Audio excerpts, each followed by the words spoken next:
Good morning and welcome to the Art of Encouragement. I'm Nick Patterson, joined by, as we just said, my compatriots Mark Gai and Gregory McClintock. Today, it is Friday, June 7th, and boy, are we happy to be here today. Thank you so much for tuning in, for joining us.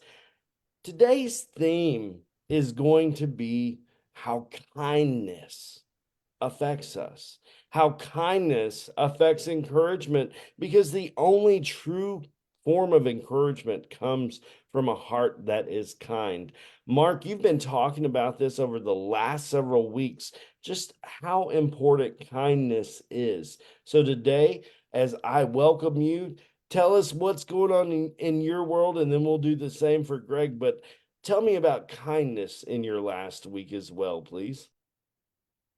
Kindness is something that either um it's a feeling, it's a quality of life that we can nurture and cultivate. I have been, and probably many of my co-hosts and people, everyone who's listening, have been on the other side of somebody who was not kind. And that was hurtful. That was hurtful. And I'm still hurting to this day. So I decided I don't want to hurt others intentionally, unintentionally. So I will choose to be kind. And it's just so important. When somebody's unkind to me, I give them the look. I think Nick gave us that look last week, the look of puzzlement. And when somebody's not being kind, I usually I give them the puzzle look as well, or have a chance to discuss it. But yeah, kindness is something that I love to live with and live by. So, Greg.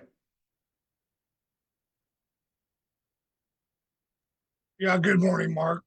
Nick, thanks for all that. Kindness is certainly something not well practiced in our lives. But if you think of the art of encouragement collectively, as we were talking just prior to launch time, as we're a team, you have to decide which team you're going to be on, for one. And we go down through all the little different acronyms or things, but I'm self motivated. I've been in situations in life, as we all have, as Mark just attested to. You had to figure out how to self motivate. It's not the power of self, but we run into a wall real quickly.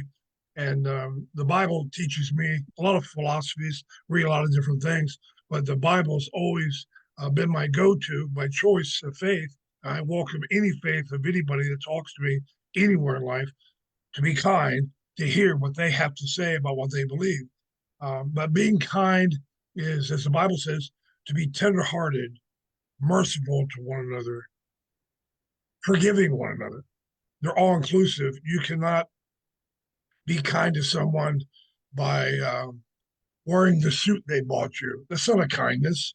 It could be. It all depends on your intent. What came to my mind recently about kindness? I was just out the doctor the other day doing some routine blood draws, so no one give me that look. It's routine blood draw. They're amazed why I'm alive, but I'm still full of energy. And here's the blood, and it's A minus, which is a universal blood that anyone in the world can use, and that's why they want it. The American Red Cross, and then that helps me in my humility to understand that everyone in the world needs a little bit of me. No, that'd be arrogance. But if I give myself a little bit to everyone in the world, they can have something useful for me, and that's my kindness. I came out from the doctor. It was a older lady. I say older, and she's in my age group. She didn't look differently, but I don't even look at myself at the age of 62. I just don't. Maybe it matches my IQ that troubles me, subconscious confession. So I run over her way and I slow lumber over and I say, "Hi, how are you?" The hood's up on the car, water's running on the ground. You see a little radiator fluid, and she had her medical band on. And she was affable and nice. But I noticed when she talked so sweet. Oh my, I guess I'm having a problem. I've had this car for a long time. It's a 24-year-old Jeep Liberty. I just got it paid off, message there. And I don't know who I'm going to call. I said, well, I'm right here. I'm just a guy, but maybe I can help you. We just talked about it. I said, can I pray with you?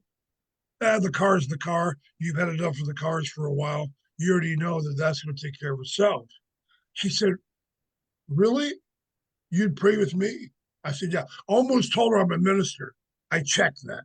No, I'm just a guy, and I want to pray with you.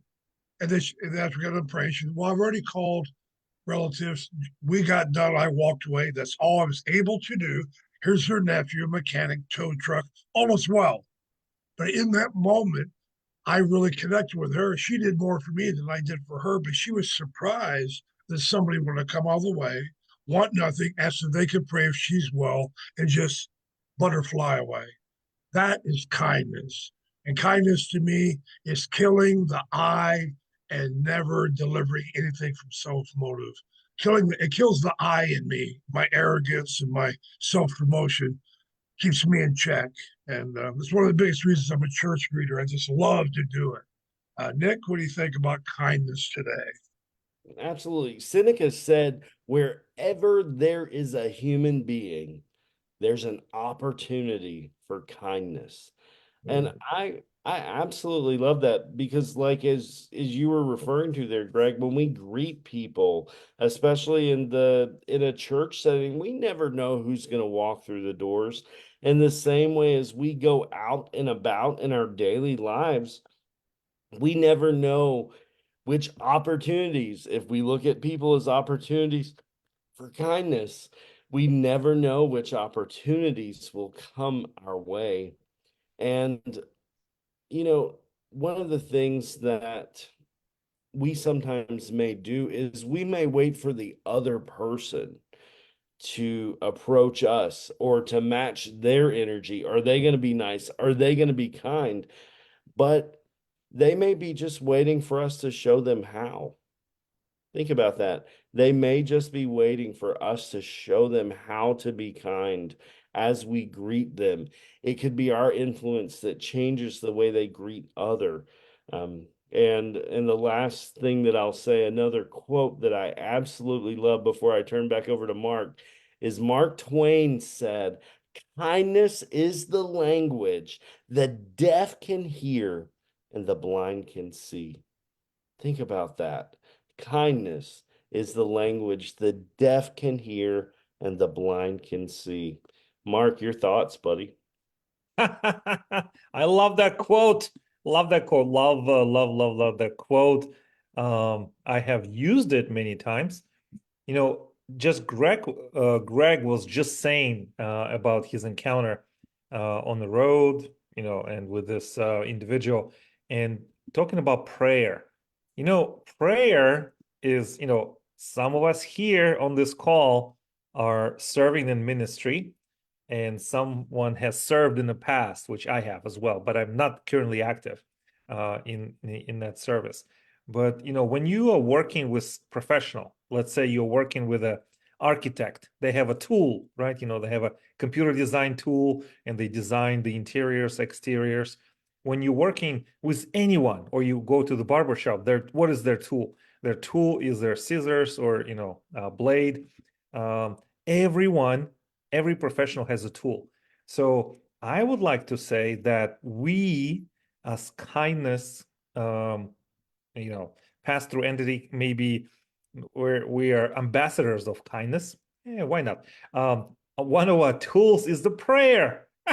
So, you know, it's like, you know, I think if you allow me to indulge in this thought, I think prayer is one of the tools of kindness because it makes you more accepting, more forgiving, more open. And another thing I want to say is, in the past, I thought that kindness was a was a was a kind of like okay. I thought, well, I'm gonna be kind because I want to get something, or I want to make an impression on this young lady, let's say, which I have in the past.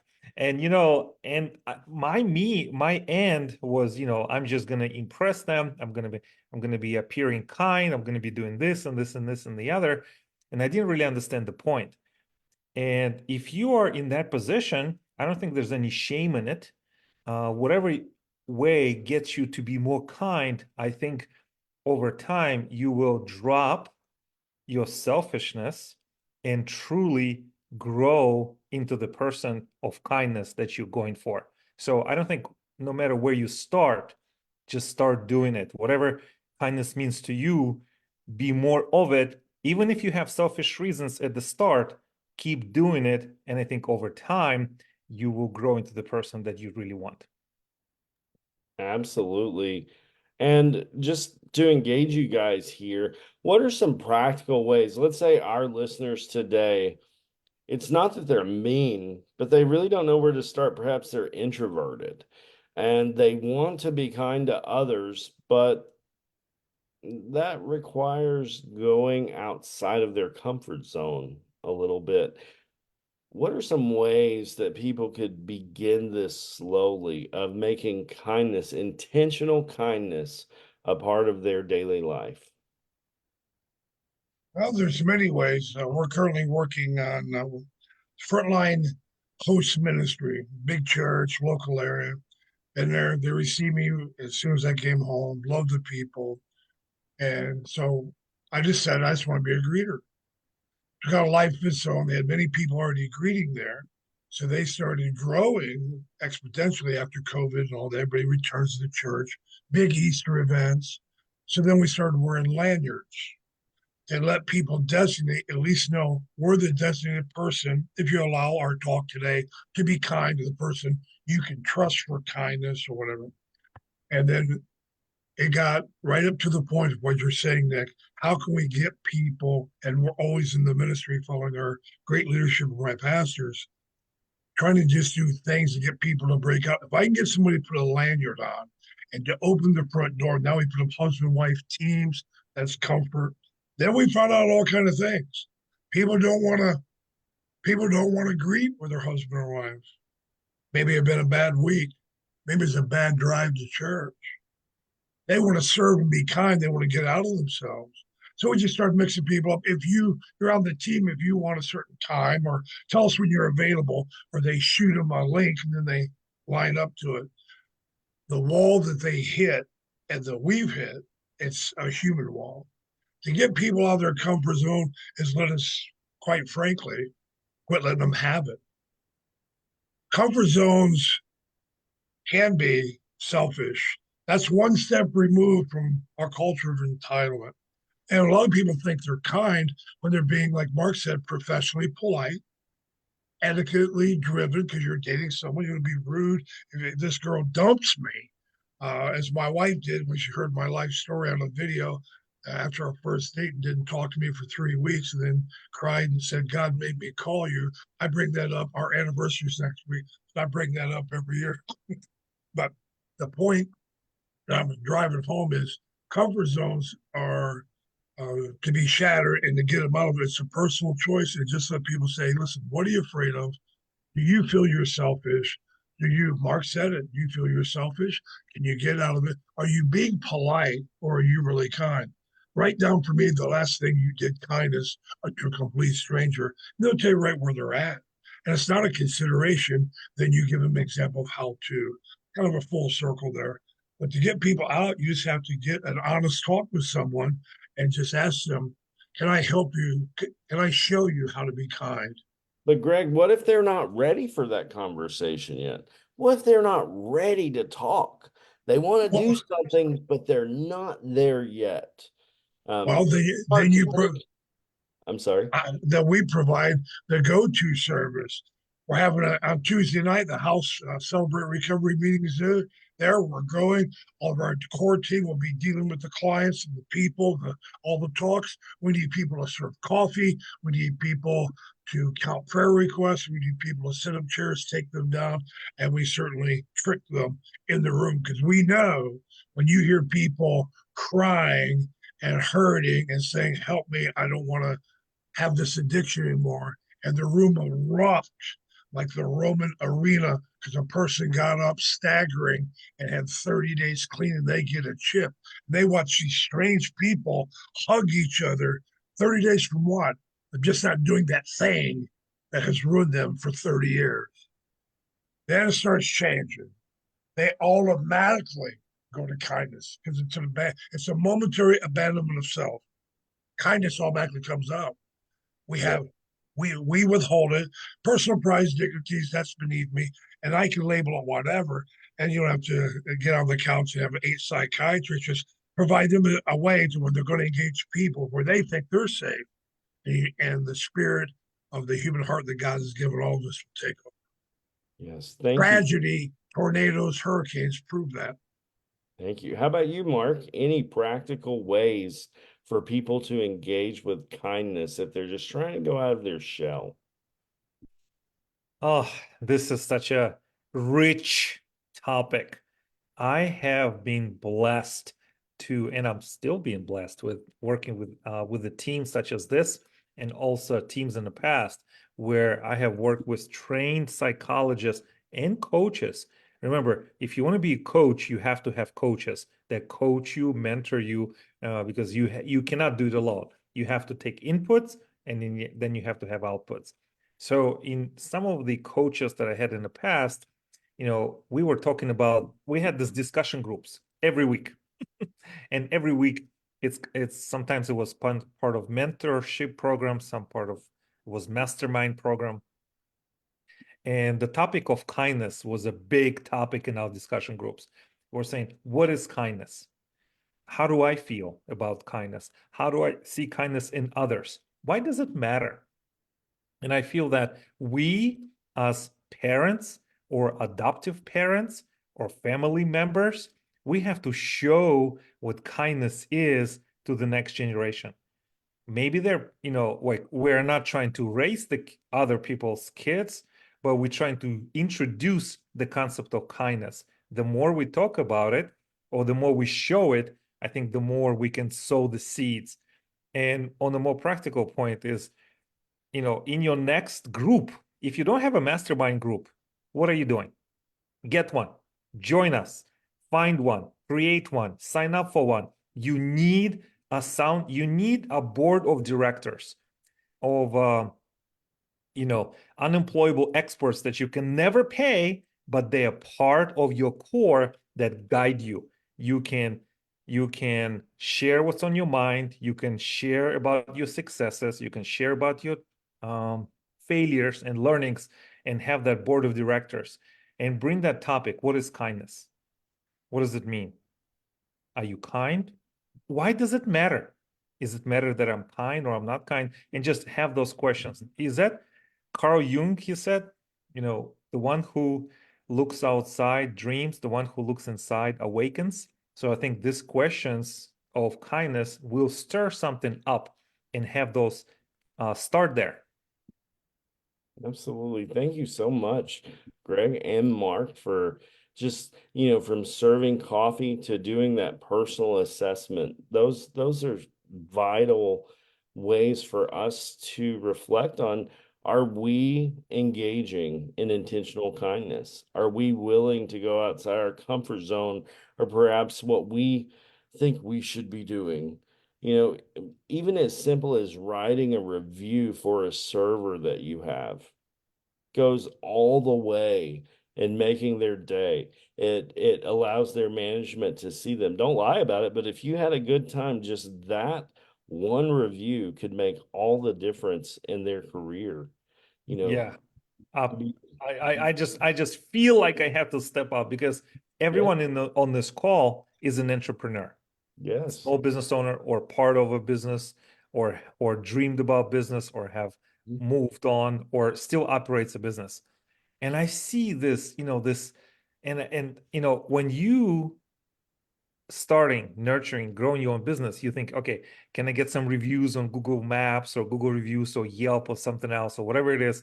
And you ask somebody, and they're like looking at you like you have three heads. No, but I really need it. I need the review. You have engaged with this product. We have engaged with this service. And 95% of the time, people ignore it. They're like, oh, okay, I'll write a review, and nothing happens. But what if somebody says, can you write a review? You say, well, I am busy today, but I will review it and I will write it this weekend. You say it and then you do it. You'll be 1 in 100. 1 in 100. And this team or this entrepreneur will never, ever forget you, because you said it and you did it, and you make a difference. So I think people say words, they never mean what they say. And it drives me out of my marbles with this, And I think if you just write a review for a book, write a review on Google, write a review, it will go such a long way. That is kind. That is also could be part of kindness. Absolutely.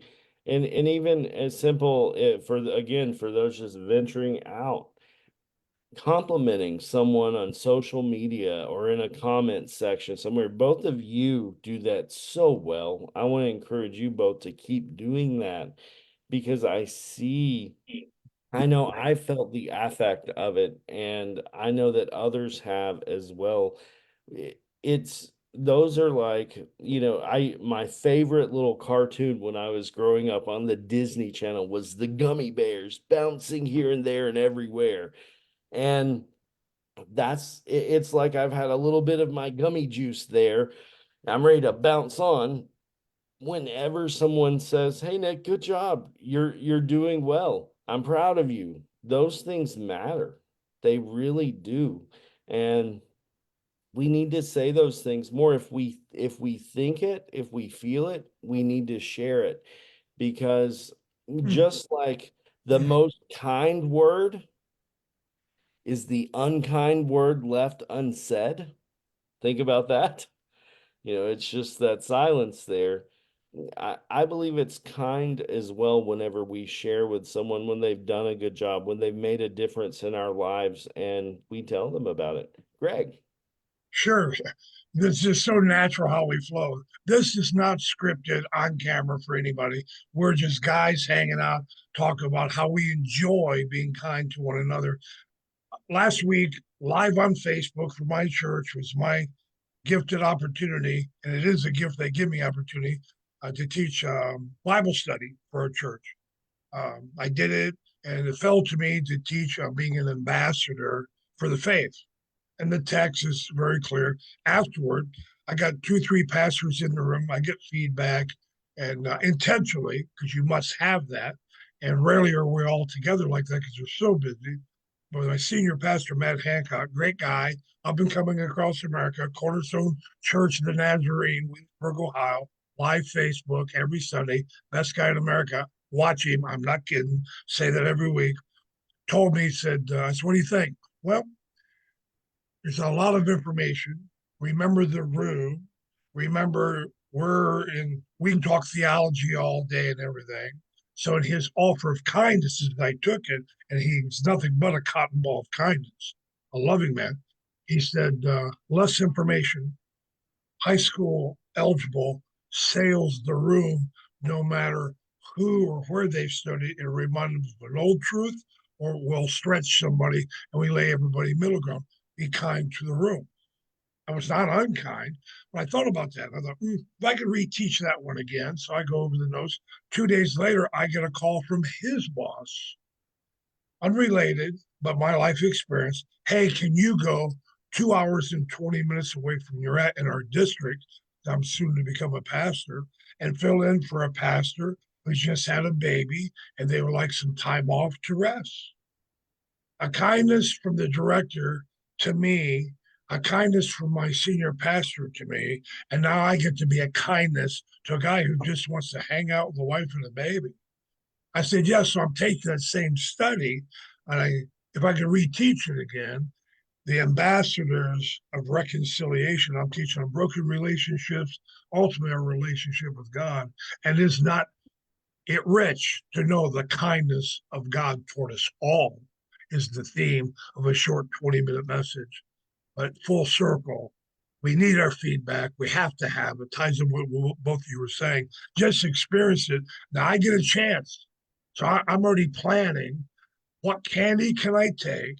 How can I get there early? Where do they have coffee at? And I'm going to come in, as my wife suggested, with 2 different bags of candy and set them down and say, my wife couldn't be here, but she's the sweetest candy. Hi, I'm Greg. And that's that. Just trying to, a crowd I'm about to engage. I've already planned the kindness. And I had no idea we'd be talking about that today.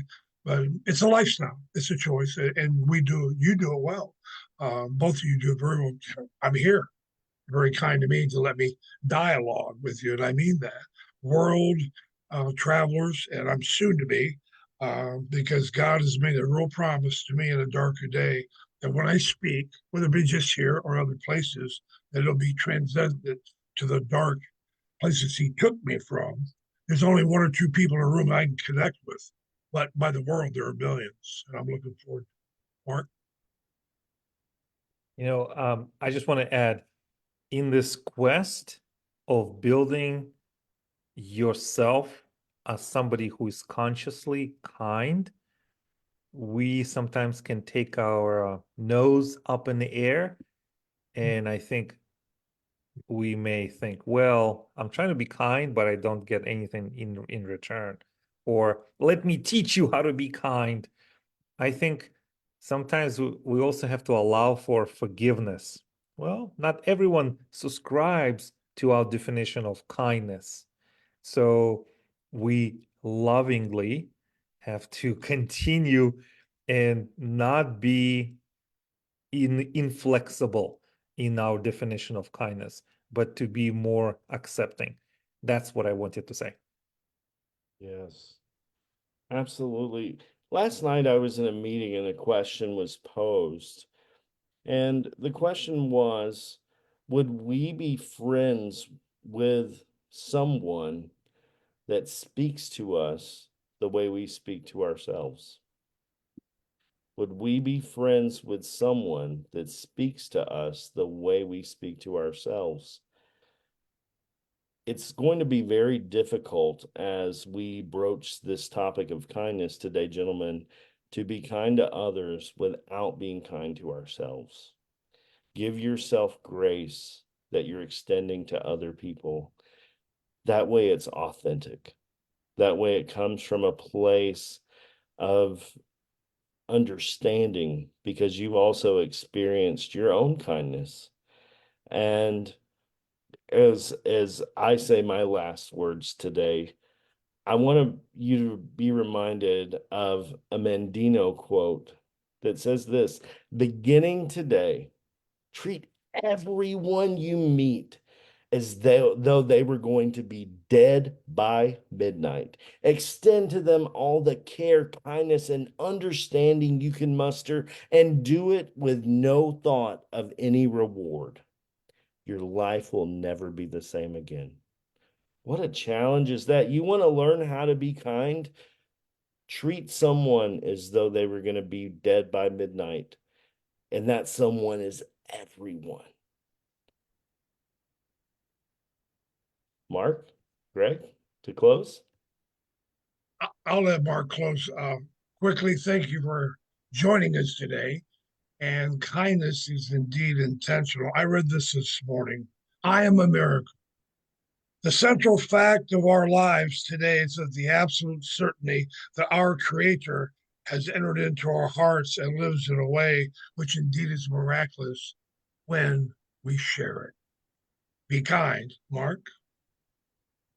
Well, I'm in company of such distinguished humans. I feel blessed. I love this quote about kindness. It's not about kindness, it's about goodness. I think Thoreau said it. Goodness is the investment that never fails.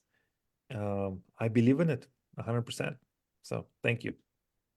Thank you, guys. We'll see you all right here at 10 o'clock on Facebook Live each and every Friday morning with Mark Gai, Nick Patterson, and Greg McClintock. We'll see you next week. Be kind.